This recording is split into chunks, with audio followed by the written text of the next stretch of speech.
Hello friends, welcome to அரிசி சமையல். இன்னைக்கு நம்ம வீடியோவில் உருளைக்கிழங்கு வச்சு ஒரு சின்னதாக நம்ம ஒரு சிம்பிளான ஈவினிங் ஸ்நாக்ஸ் செஞ்சுக்கலாம். நான் ஒரு 3 உருளைக்கிழங்கு காலையில் பொரியலுக்காக எடுத்தேன். அதில் மீதி வச்சுருக்கேன். ஒரு அரை கப் கார்ன்ஃப்ளவர் மாவு, சோயா சாஸ், டொமேட்டோஸ் கெச்சப் கொஞ்சம் கொஞ்சம் வச்சுருக்கேன். பூண்டு ஒரு 10 பல் குட்டி குட்டியாக நறுக்கி வச்சுருக்கேன். இப்போ நம்ம இந்த உருளைக்கிழங்கை பிசைஞ்சிக்கிட்டு இந்த மாவை போட்டு பிசைஞ்சிக்கலாம். அதுக்கப்புறம் நம்ம என்னென்னு பார்க்கலாம்.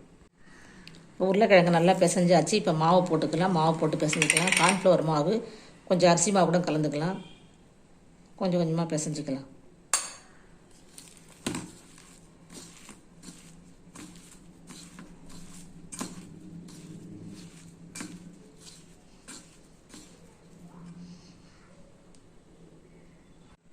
கார்ன்ஃப்ளவரும் உருளைக்கிழங்கும் சேர்ந்து பிசைஞ்சாச்சு. நான் இப்போ ஒரு அரை ஸ்பூன் நெய் விட்டுருக்கேன், கையில் ஒட்டாமல் இருக்கிறதுக்காக. இப்போ இதையும் சேர்த்து பிசைஞ்சிக்கலாம். ஃப்ரெண்ட்ஸ், இப்போ மாவெல்லாம் நான் சின்ன சின்ன உருண்டையாக பிடிச்சிக்கிட்டேன். இந்த உருண்டையை லேசாக ப்ரெஸ் பண்ணி கையில் இப்படி ஒரு அமுக்கிட்டா தட்டையாக போதும். அது மாதிரி எல்லாத்தையும் இப்படி வச்சு கொஞ்சம் நெய் வேணால் தொட்டுக்கலாம். இந்த மாதிரி அமுக்கினா போதும். இந்த மாதிரி அமுக்கிட்டு நம்ம தண்ணியில் ஒரு 5 நிமிஷம் வேக போட்டுக்குவோம். இப்போ வாங்க சுடுதண்ணி வச்சுக்கலாம். ஃப்ரெண்ட்ஸ், நான் ஒரு 1/2 லிட்டர் தண்ணி சுட வைக்க வச்சுருக்கேன். இது கொதித்த உடனே நம்ம இந்த மாதிரி தட்டி வச்சுருக்கேன். இதை எடுத்து போட்டுக்கலாம். இந்த தண்ணியில் ஒரு பிஞ்சு உப்பு போட்டுக்கலாம். இல்லை இந்த மாவு பிசையும் போதே நீங்கள் ஒரு பிஞ்சு உப்பு போட்டுக்கலாம். இப்போ நம்ம இந்த தண்ணி கொதிக்கிட்டு எடுத்து போட்டுக்கலாம். தண்ணி சொட்டுருச்சு. இப்போ நம்ம ஒன்று ஒன்றா எடுத்து போட்டுக்கலாம். ஒரு 5 நிமிஷம் டு 7 நிமிஷம் இது வெந்துச்சுன்னா போதும். அதுக்கப்புறம் தண்ணியை வடிச்சிட்டு நம்ம இன்னொரு வானலில் நம்ம இந்த சாஸ் எல்லாம் விட்டு செஞ்சுக்கலாம். இது ரொம்ப ஈஸி. பிள்ளைகளுக்கு ஸ்கூல் விட்டு வரும்போது செஞ்சு கொடுத்தா ரொம்ப விரும்பி சாப்பிடுவாங்க.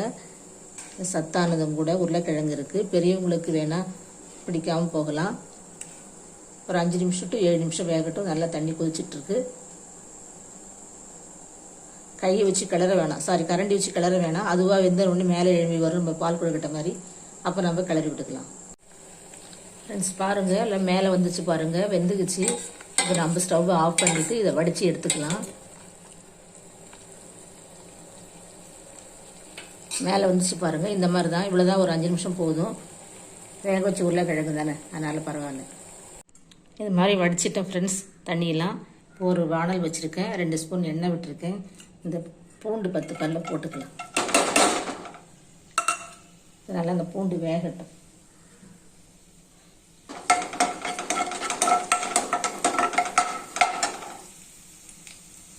பூண்டு நல்லா எண்ணெயிலையும் ப்ரௌன் ஆகணும். அதன் பிறகு நம்ம இந்த மிளகாத்தூள் கொஞ்சோண்டு கரம் மசாலா வச்சுருக்கேன், இதையும் போட்டுக்கலாம். ஓரளவு பொரிஞ்சிருச்சு. இப்போ நம்ம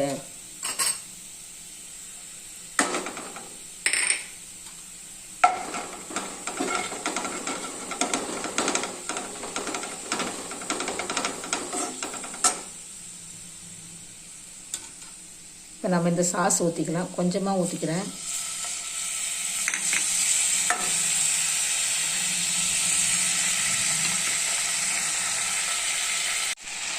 நான் கொஞ்சமாக உப்பு போட்டுக்கிட்டேன். இதை வடித்த தண்ணி கொஞ்சம் இருந்துச்சு. இந்த தண்ணியில் ஒரு கரண்டி சின்ன கல்லில் ஊற்றிருக்கேன் இந்த சாஸுக்காக. இப்போ அவ்வளோதான். நம்ம இதை போட்டு பிரட்டிக்கலாம்.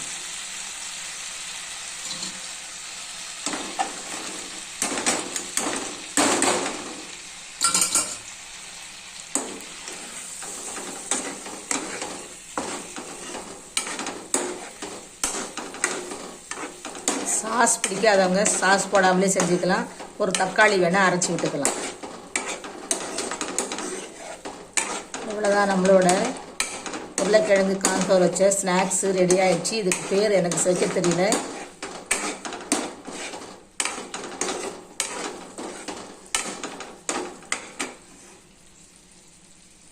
கொஞ்சம் போல் மல்லி இலை போட்டுக்கலாம். நம்மளோட ஈவினிங் ஸ்நாக்ஸ் ரெடி ஆகிடுச்சு. ஸ்டவ் ஆஃப் பண்ணிடலாம். நான் மல்லி இலை போட்டுட்டேன். இப்போ நம்ம பிளேட்டில் வச்சுக்கலாம்.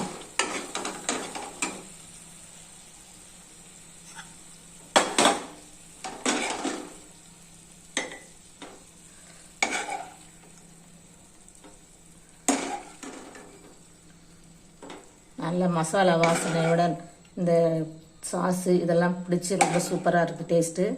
நீங்களும் இது மாதிரி செஞ்சு பாருங்கள். சுட சுட சாப்பிட்டுக்கலாம். நீங்களும் வாங்க. எல்லாருக்கும் நன்றி. என்னுடைய வீடியோ பார்க்குற எல்லாருக்கும், சப்ஸ்கிரைப் பண்ணுறவங்களுக்கும், கமெண்ட் பண்ணுறவங்களுக்கும் நன்றி.